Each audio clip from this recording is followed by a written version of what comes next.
Efficient market hypothesis. Today we are going to learn about the efficient market hypothesis. We are going to learn about what is the efficient market hypothesis, what are the assumptions, what are the different subset of the efficient market hypothesis, and also what is the difference between fundamental and technical analysis. So first of all, when information comes out about a certain company or about a stock, it will be reflected on the market, or it will reflect on the price of that asset. Say, for example, that a company is embroiled in fraud. Therefore, you would see that the value of that company would usually go down to a certain level. Its price would decline. Or if that a company has a major and acquisition, its parent company would normally increase in value because you are expecting more productivity from that kind of asset, right?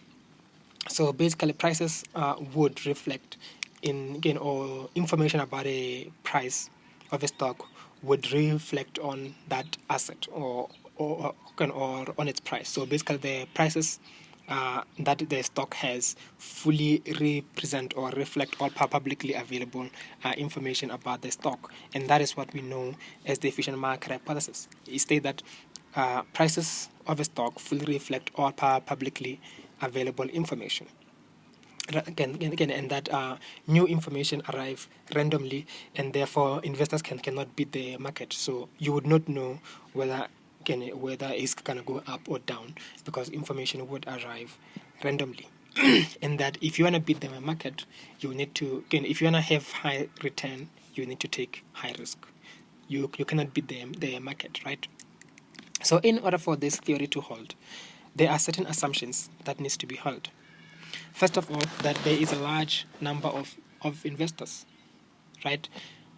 When there is a large number of investors, they will be able to trade very quickly, and the information that they would trade in such a way that the information such that no one is making a loss or no one is making a gain, or basically no one is beating the market, right? So again, that is assumption number one, and one of the most important information, and that information arrive randomly, right? That no one would know when information would come out and what that information is, and that prices would adjust quickly, which goes back to that that there is like a large number of investors, because they because immediately when prices or when information comes out, it would quickly reflect on that asset's price, and that it reflect all available information, that it would absorb all available information, the good, the bad, and the ugly, right? So those are the four assumptions of the efficient market hypothesis. So before we learn about subsets of the efficient market hypothesis, we need to learn something about technical and fundamental analysis, right? What is technical analysis and what is fundamental analysis? So fundamental analysis basically just look at the related economic and financial factor of the asset or of the company, right? So such as like profit, performance, management, liquidity, financial, as well as other factors such as inflation and interest rate that are not necessarily related to the company. So fundamental analysts believe that when you look at the report of the company, you would be able to evaluate whether that company or what that company's price is by looking at its report or its financials. While a technical analyst would look at the historical data of the company. Basically, they look at the trends, right? Where is the company going? I mean, like, where is it coming from, and therefore, where is it going? So they basically look at the historical data. That is the difference between a technical and a fundamental analyst.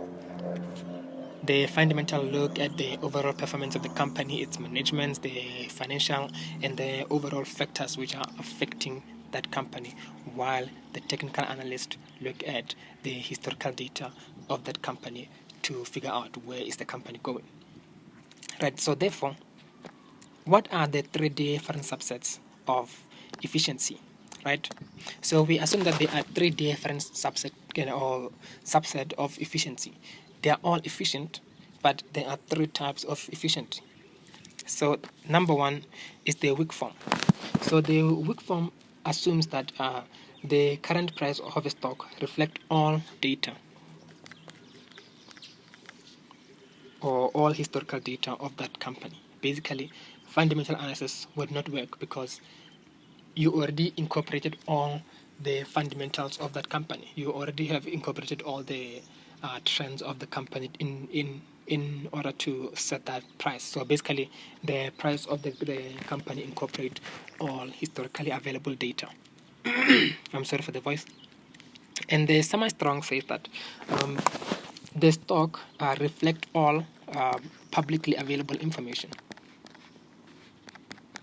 right? So meaning that the value of the company has all the information that you want to know about that information, its factors, the inflation, its financial performance, its its liquidity, and all this and all those kind of information. Therefore, fundamental analysis would not work.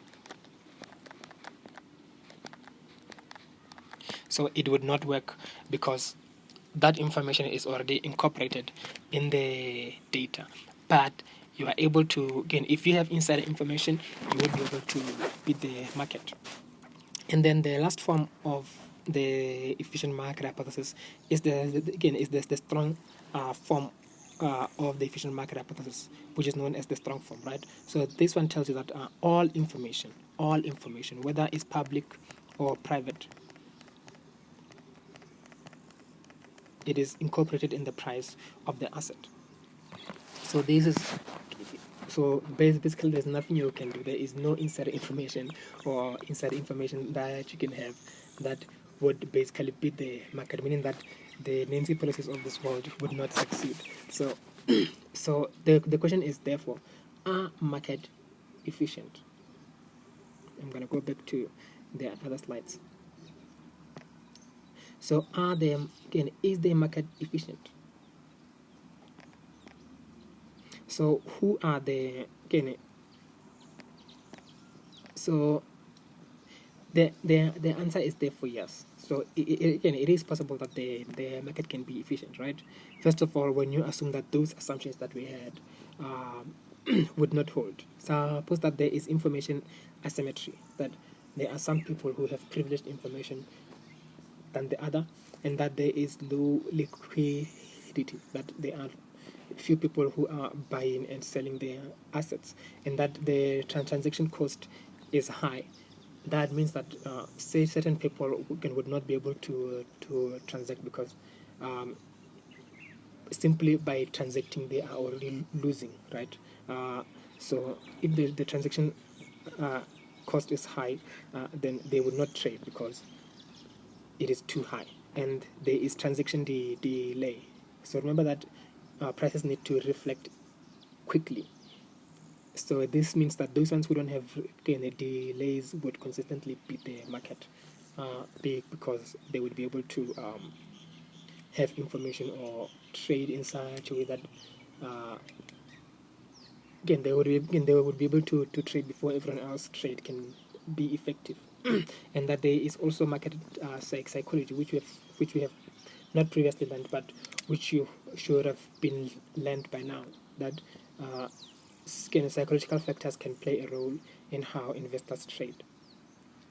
So yeah, this is all that I wanted to say. There is like a small thing over here which maybe I can just read. So, which is what the opponent of the efficient market hypothesis argue, that people like Warren Buffett can consistently beat the market, or their return is consistently higher than that one of the S&P 500, right? So this is impossible according to the efficient market hypothesis. This should not exist, right? So, and therefore, those ones who say that the efficient market hypothesis does not hold, they look up to people like Warren Buffett and say that how come this kind of people always beat the market? So the proponent of this efficient market hypothesis therefore argue that this is due to the law of law of probability. There are people who would consistently beat the market, right? There are those ones who would consistently beat the market. There are those ones who would consistently be beaten by the market, but only at a small probability. That you would beat the market. There's also a small probability that the market would always beat you. Everyone else would be somewhere in the middle, that you would get beaten, and you would get the same average, the same return as, again, I'm like, we would be average basically.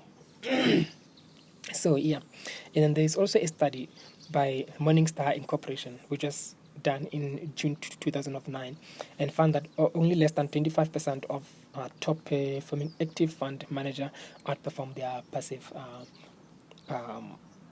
fund manager consistently, right? So this is, again, this can be some form of like those ones who are opponent of the efficient market hypothesis. Basically, what Eugene Farmer suggests. So Eugene Farmer is the guy who have studied the efficient market hypothesis. He advised that it is so much better to invest in low index fund, and you should invest passively, right? Because you cannot beat the market. That is according to him. So the question comes back to you again. Do you think the market do you think the market is efficient? And if it is, which form of efficiency, which form of efficiency it is?